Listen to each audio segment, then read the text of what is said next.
Kannur അഞ്ചരക്കണ്ടിയിൽ medical college വിദ്യാർത്ഥിയായ നിതിൻ രാജിന്റെ മരണം അത് വലിയ വ്യാപകമായ പ്രതിഷേധത്തിന് ഇടയാക്കുന്നുണ്ട്. ഇപ്പോൾ ദേശീയ പട്ടികജാതി കമ്മീഷൻ അന്വേഷണത്തിന് ഉത്തരവിട്ടിരിക്കുകയാണ്.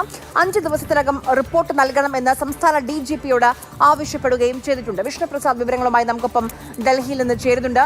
വിഷ്ണു, ഇപ്പോൾ ദേശീയ തലത്തിൽ കൂടി ഇടപെടൽ വരികയാണ്. ഇനി എന്തൊക്കെയാണ് തുടർ നടപടികൾ?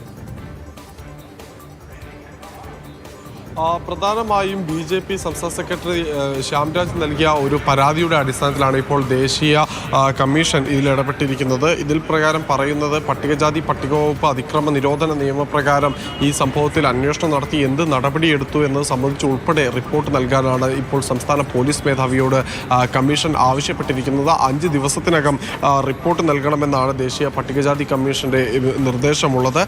ഈ റിപ്പോർട്ടിൽ ഈ കേസുമായി ബന്ധപ്പെട്ട് നടത്തിയ നടപടികൾ എന്തൊക്കെ, അതോടൊപ്പം തന്നെ ഏതെങ്കിലും തരത്തിൽ വീഴ്ച സർക്കാർ സംവിധാനങ്ങൾക്ക് സംഭവിച്ചിട്ടുണ്ടോ എന്നതടക്കമുള്ള കാര്യങ്ങൾ വിശദീകരിക്കണമെന്നും ആവശ്യപ്പെട്ടിട്ടുണ്ട്.